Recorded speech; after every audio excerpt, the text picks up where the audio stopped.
आज का दिन 15 अगस्त कहने को तो स्वतंत्रता दिवस है, हम आज़ाद हैं। थोड़ा सोचो, क्या हम सच में आज़ाद हैं? क्या हम सच में आज़ाद हैं? क्या हम सच में आज़ाद हैं? हमें तो नहीं लगता भाई कि हम आज़ाद हैं।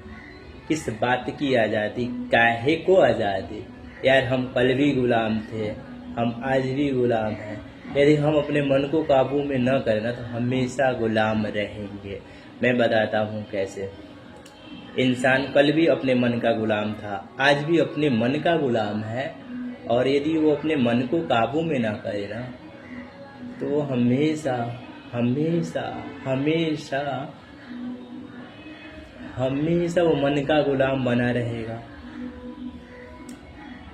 देखिए, मन का गुलाम कहने का मतलब, एक लाइन है ना कि मनुष्य का मन ही बंधन और मुक्ति का कारण है। बिल्कुल सही है।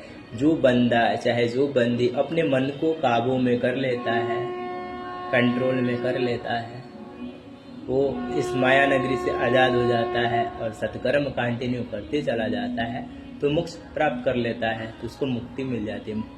और बंधन, मनुष्य का मन ही होता है जो गलत कर्म कराता है, गलत काम कराता है, चोरी में फंसाए, बलात्कार में फंसाए, किसी की हत्या में फंसाए।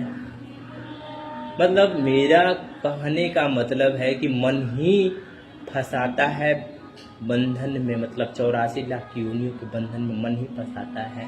और रही बात मन को हम काबू में कैसे करें, देखिए मन को काबू में हम बहुत सिंपल सा फंडा है। मन को काबू में कैसे करें मैं बता रहा हूँ। सबसे पहले आप अंडा का परित्याग कर दो, उसके बाद मांसाहार, मुर्गा, बकरा, मछली, मतलब जो भी मांस खाते हो आप, जीव हत्या वाला, जो हत्या है यहाँ पे, आप शराब, व्यभिचार, प्रेम संबंध में एक से हो, अनेक से नहीं हो तो सही है, अनेक से हो तो गलत है। प्रेम संबंध का भी परित्याग कर देना यदि आप अनेक से हो तो।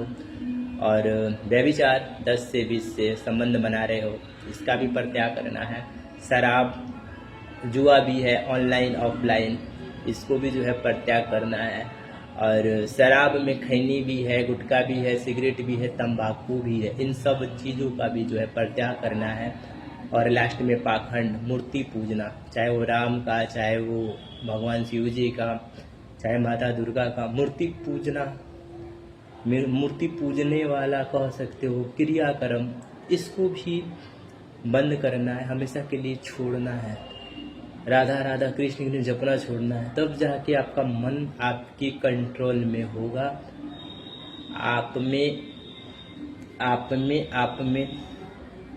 आप में जो है चेतना आएगी, जो खो चुकी है इंसानों में चेतना, वो वापस आएगी। अभी फ़िलहाल में मैं बार बार एक ही बात रखता हूँ, प्रेजेंट समय में क्या है, 95% लोग अपनी चेतना खो चुके हैं इंसान में। अब इंसान की कंडीशन क्या है, पहली बात चेतना क्यों खोए हैं, मैंने बार बार पीछे भी आपको बताते हैं। अब तो जो है पूरा जुबान पे कंटेस्ट हो गया होगा। अंडा कोई खाता है, अंडा हमारी चेतना को गिराता है। कोई मांस खाता है, ये हमारी चेतना को गिराता है। कोई शराब पीता है, हमारी चेतना को गिराता है, ख़त्म करता है। कोई पाखंड में है, मूर्ति पूजता है, ये हमारी चेतना को गिराता है, ख़त्म करता है। मूर्ति ही नहीं है, आप मंदिर, मस्जिद, गिरजाघर, गुरुद्वारा, जो जो पूजता है अपनी चेतना गिराता है। उसके अंदर जलनखोरी, आक्रोश और लालच की भावना जन्म लेती है। कोई खैनी खाता है, कहता है शराब थोड़े हम पीते, हम तो खैनी खाते हैं, हम तो गुटखा खाते हैं, हम सिगरेट पीते हैं, ये भी हमारी चेतना को गिराता है। कोई व्यभिचार में है, कोई जुआ में है, मतलब ये सब कारण है, या कह सकते हो कारक है, जो हमारी चेतना को गिराता है, ख़त्म करता है। और कंडीशन क्या है, फिलहाल में 95% लोग अपनी चेतना खो चुके हैं, गंवा चुके हैं, जिसके कारण मनुष्य में, मैंने पीछे बताया ना आपको, 3 आत्माएं होती है। फिलहाल में जीवात्मा, एक जीवात्मा जिसका जन्म होता है, और दो यही की जो है पापी आत्मा, यानी प्रकृति वाली आत्मा, जो भटकती हुई आत्मा यहाँ पे है। जीव जंतु होने की हो, चाहे पशु पक्षी होने की हो, चाहे इंसान में जो अकाल मृत्यु मर के भटकता है, वो दो है इंसान में। जैसे बेजुबान है ना, जैसे बंदर है, जैसे कौवा है, जैसे कबूतर है, जैसे कुत्ता है, उनमें भी दो प्रकृति वाली आत्मा, एक जीवात्मा, दो दो प्रकृति वाली आत्मा। जैसे बेजुबान है वैसे इंसान है।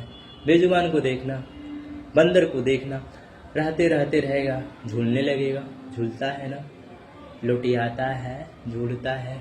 कुत्ता रहते रहते रहेगा, बिना मतलब का भौ भौ करेगा, भौंकेगा, मतलब गाली देगा, ये समझो। वैसे ही इंसान है, रहते रहते रहेगा, मन काबू में नहीं है। कह रहा है कि हम आज़ाद है, काहे को आज़ाद हो, तुम तो गुलाम हो, मन की गुलाम हो। हाँ, रहते रहते इंसान रहेगा, गाली देगा, झगड़ा करेगा, जलेगा। सबसे बड़ी बात मैं देखता हूँ 100 में 95% लोग जलनखोर है, मूर्ति पूजने वाले हैं। कोई मूर्ति पूजता है, मतलब कोई मंदिर पूजता है, कोई मस्जिद पूजता है जाके, कोई गिरजाघर तो कोई गुरुद्वारा। अपने अंदर जलनखोरी फूट फूट के भरे हुए हैं, आपस में ही एक दूसरे को देख के जलते हैं। मैं हिंदू हूँ, वो मुस्लिम है, मैं हिंदू हूँ, मुस्लिम है, वो सिख है, वो ईसाई है। अरे भाई, वो इंसान है, वो फंसा हुआ है यहाँ के कर्म कांड में, वो रियल परमेश्वर तक कभी पहुंच ही नहीं पा रहा है। वो जो शैतान है उसको पूजे जा रहा है जाके मस्जिद में। अरे हमारे कुरान में लिखा है, हमारे कुरान में मांस खाना अलाउ है, शराब पीना गलत है, पाप है, ये लिखा है कुरान में। कोई शैतान लिख के चला गया है और उसी को लोग फॉलो करते हैं। मजार में क्या है, मस्जिद में जहाँ पे आप जाते हो, जहाँ पे जो बाबा दादा बोलते हो कि शराब मांगते, मुर्गा मांगते, वो भगवान है, वो प्रेत योनि वाली भटकती हुई आत्मा है। वो तो खुद भटक रहा है, और जो बेचारा उसके अंदर जा रहा है जीवात्मा, उसको भी वो भटका रहा है। मरेगा जो बाबा दादा को पूजता होगा। देखो, जो शैतान को पूजता है वो शैतान की ही श्रेणी में जाता है। सुने हो ना गीता में उपदेश, वही कंडीशन यहाँ पे है कि वो पूजते हैं शैतान को, तो किसकी श्रेणी में जाएंगे? मरेंगे तो उसी की श्रेणी में जाएंगे, उसकी सेना बनेंगे, गुलामी करेंगे, मोक्ष तो नहीं पाएंगे, यहीं पे रह जाएंगे, माया नगरी में फंसे के फंसे रह जाएंगे। उनका भी मैंने बताया था, जो दादा होते हैं, जो बाबा होते हैं, कितने साल तक यहाँ पे राज करेंगे? 500 साल लास्ट यहीं पे अपना जो है पूरा जय हो पुजवाएंगे। उसके बाद उनको दे दी जाती है वापस, वो भी जाते हैं जहाँ पे जाना होता है, काल और महाकाल के अंडर। उसके बाद जो है नियमानुसार, प्रकृति के नियमानुसार, कर्म के नियमानुसार, काल के नियमानुसार वृक्ष की योनि मिलती है। 500 साल, 2000 साल, 3000 साल झेलते रह जाते हैं। यही है मेरे दोस्त। हाँ, मन ही जो है मनुष्य की मुक्ति और बंधन का कारण है। मन पाप क्यों हो रहा है? क्योंकि भैया जीवात्मा जैसे बेजुबान है ना, जीवात्मा यहाँ पे इंसान हमेशा दोनों बार मिल रहा है। पापी आत्मा है, प्रकृति वाली आत्मा है। मैंने पीछे भी बताया है आपको कि यदि आप मेल हो, पुरुष हो, तो आप में तीसरी आत्मा जो होगी स्त्री वाली होगी। जो तीसरी आत्मा होगी स्त्री वाली होगी, वही ऊपर रहती है। अब स्त्री वाली आप में जो है तीसरी आत्मा है, आपको जो है कुतिय योनि की आत्मा आप में जो इंटर मारी है, मेल हो तो, चाहे बंदरीय योनि की हो, चाहे इंसान जो प्रेत योनि वाली कोई लड़की हो, वो मर के आप में इंटर मारी हो, उसकी जो अधूरी इच्छाएं होगी वो पूरा करना चाहेगी, आपको सेक्स में फंसाएगी। या जो है कुतिय योनि की हो तो आपको मांस में फंसाएगी। आप सोच रहे हो कि मैं खा रहा हूँ, मैं सेक्स कर रहा हूँ, नहीं भाई साहब, जीवात्मा मिलता है।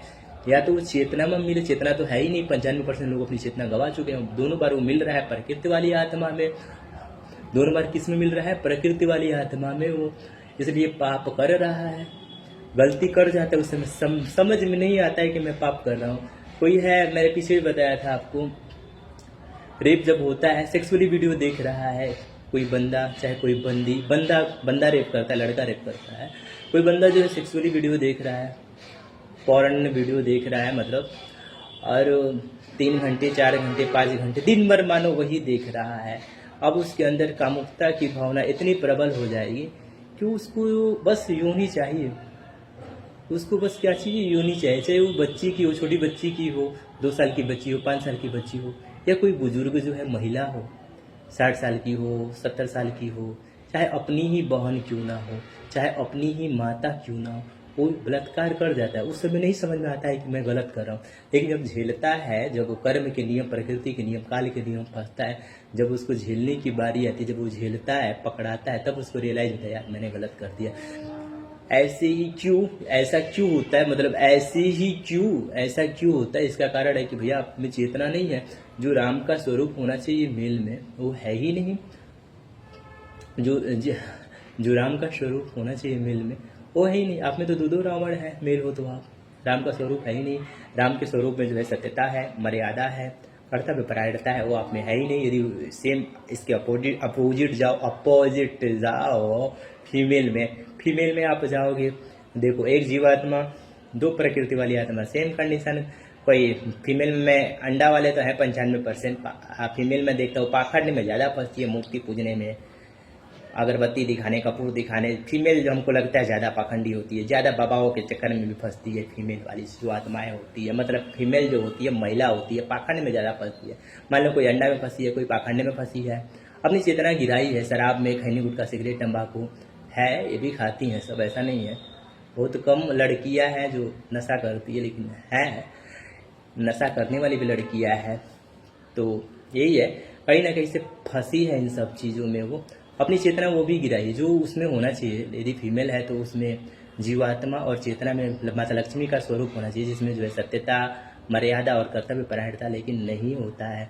उसमें भी बिल्कुल अपोजिट, दो प्रकृति वाली आत्माएं, यानी दो पापी आत्माएं, जो यहाँ की भटक रही आत्माएं हैं, जिनको मोक्ष नहीं मिला है, जो 84 लाख योनियों का चक्कर लगा रहे हैं। यदि लड़की है तो उसमें मेल वाला आत्मा एंटर करता है। तीसरी आत्मा कह दो कुत्ते योनि की हो, चाहे बंदर योनि की उसमें आत्माएं हो, चाहे प्रेत योनि वाला हो जो इंसान मर के भटकता है, वो घुसता है तो वो भी जो है अपनी अधूरी इच्छा पूरा करना चाहेगा। शरीर तो मिल जाता है स्त्री का, वो उसका मन जो है बन जाता है। अब उसको भी जो है सेक्स में फंसा है, व्यभिचार में स्त्री को फंसा, चाहे मांस में फंसा है, कुत्ती योनि वाली जो मांसाहारी जीव उनको मांस में फंसाएंगे। मैं यहाँ पे ये कहना चाहता हूँ, या जो है उसको भी व्यभिचार में फंसा है, या नशा में भी देखना, गाली भी देखना। यदि लगता है कि सही कैचअप नहीं कर पा रहे तो उनका गाली सुनना कैसे, मेल वाला गाली देंगी हमेशा लड़कियाँ, लड़के जो होंगे ना वो फीमेल वाला गाली देंगे। क्यों? क्योंकि लड़के में तीसरी आत्मा जो उसका मन बैठती है वो फीमेल होती है, महिला होती है। और लड़कियों में जो तीसरी आत्मा होती है प्रकृति वाली आत्मा, यही कि भटकती हुई पापी आत्मा जो भटक रही है, लड़कियों में मेल होता है, पुरुष होता है, वो गाली भी जो है पुरुषों वाला देंगी लड़कियां। देखना, नोटिस करना क्यों होता है, समझ जाओ क्यों होता है। क्योंकि तीन आत्माएं एक शरीर में होती है। यही है भैया, हम आजाद का है।